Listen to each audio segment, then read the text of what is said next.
Just so I can understand that. It's So confusing. you're saying that the security measures really aren't the plan that we have to come up with in 4 years? That is correct, sir.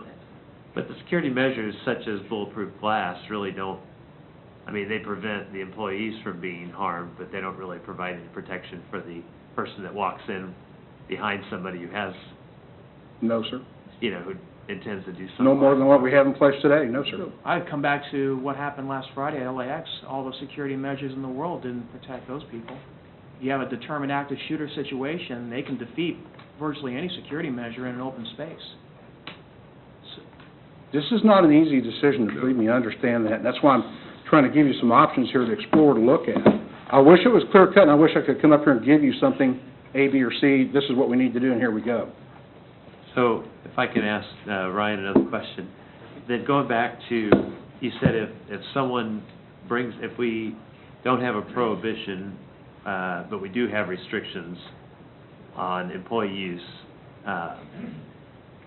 then if someone discharges their weapon and hurts themselves, they would not be covered by workers' compensation. That would be my interpretation in the Okay. statute. But what if they didn't shoot themselves in the leg but shot somebody else? Would that person be covered by workers' compensation, or is the city in one fell swoop exempting coverage? Right.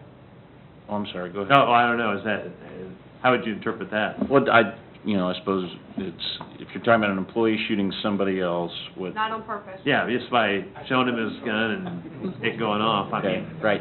So, it depends on who they shot.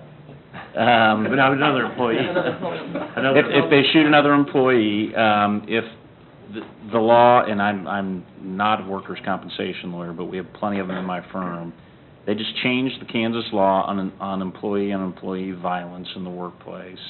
It used to be that employee violence, now I know this didn't seem like an intentional violence, but anytime you have the conduct of one employee harming another, I suppose it could fall within that purview.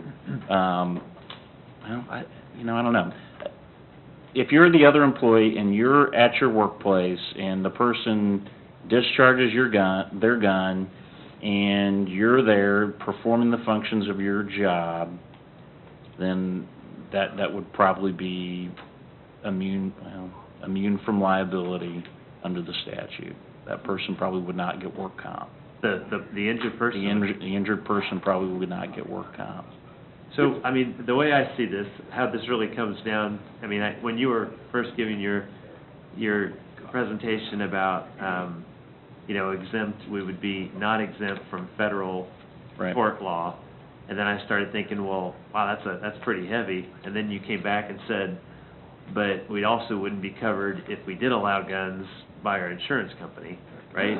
And so I was thinking, well, how do you weigh those two? I mean, which is meatier? And then you said, but it doesn't matter because someone could also file a lawsuit if you do allow guns because you didn't adequately, you caused them to be deprived of their life or their survivor's life. I mean, the life of the deceased. The survivor would be deprived of that life. I'm assuming that's how it works. Because you did allow guns, right? So again, I keep going back to the fact that it's a wash from the exemption at a federal level. You're going to be sued either way. Is that right so far?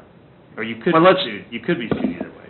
Yeah, let's make a clear distinction between what insurance companies will cover and what you can be liable for, okay? My understanding from the carriers we've talked to is that they are going to exclude from coverage any claims associated with cities that allow conceal and carry, okay? That's very different from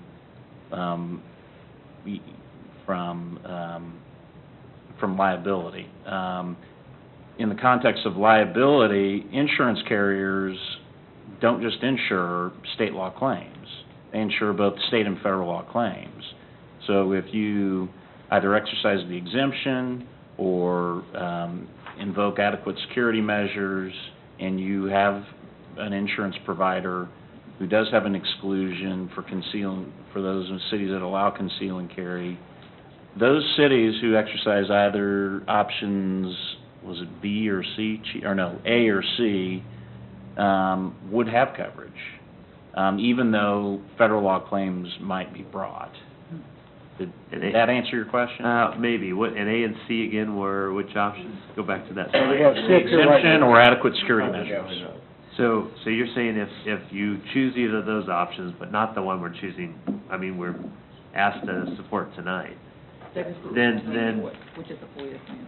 Yeah, you're saying the insurance companies would cover, or? well, I suppose the best source would be our insurance carrier. Yeah. Correct, and we don't have a clear definition or Yeah. distinction from Midwest Risk right now as to whether or not they're going to cover Yeah. those municipalities in this circumstance. So, I mean, really, I was just drawing upon my and other members of my firm's conversations with carriers. So, In other words, they're asking you for your advice as to whether your interpretation is that Yeah. they could be exempt from having to cover us. Is that kind of how those discussions went? Is they were asking for your guidance as to say, what should we do? Should we cover those, they weren't asking for our guidance. They were Okay. just asking for, it's not the best written law that's ever been written in the state of Kansas. And so, I haven't been directly involved in any of those conversations, but my understanding is they're just asking for interpretation of what the statute says and what its practical effect is. They make their own decisions on, so we're not providing advice, do X, Y, or Z. Sure. I'm just telling you what my understanding of those conversations have been as to where those carriers were going to end up. And they probably will not cover then. My understanding is that If you allow guns in City Hall, they're not going to most likely cover. that's Well, this is, my understanding. That's that's speculation. that's speculation at this. It is. Correct. Yeah. So it seems like we really need to nail down our own carrier, which is Midwest Public Risk, in regards to that. And as much as I would like to continue this conversation, we are way over on a work session that was supposed to start at 8. I'm wondering if there's action that anybody's looking to take on this issue. I'm not sure that we're in a position to resolve it this evening. That's exactly right. I would like to make a motion, Mr. Mayor, to table this discussion to the December 2nd meeting so that we have the opportunity to clarify some of the situations that we're discussing this evening, specifically the municipal risk element, as well as the potential costs and other aspects of moving forward with a security plan vis-a-vis taking down the signs. Can I add to that? I guess I'm fine with that motion. However, I would like us to come prepared at that meeting with the letter, and if we have to go into executive session to review the security plan, so at that time, we vote one way or another. Okay. And just so you know, that letter has been prepared, just in case. It's already Okay, been so done. if we That's okay. could do that, I guess we could wait till the next November meeting. Yeah. Yeah, but the preparation of the letter, I mean, that's a check in the box. I mean, Yeah, I think it's more the We do security the plan. security plan and we do have a Security motion on the procedures. floor. Yeah. We really should be looking for a second, and at which point, if somebody wants to make additional comment, they can. I'll accept the friendly amendment to the motion as Councilwoman Harrison has proposed. So, motion, we've got legal opinion with it. Yes, a motion to continue the discussion on December 2nd. Thank you. motion, shoot. Do we have to wait till December 2nd? No, you Do can, it at the November? it's your choice. Yeah, why, I mean, I would hate for us to get down till December, I mean, our exemption is only good through January 1st, so from my perspective, the sooner we do this, the better. So if we could do it the next meeting in November? Steve Shute, would you like to amend your, I'll accept that amendment, and, again, under the condition that we have the documents available to us and have these questions ready for a response. motion, Shute. Second. Second, Harrison, that we continue the discussion at the November 19, or 18. 18th council meeting. One quick question. Chief, will you be able to have the security plan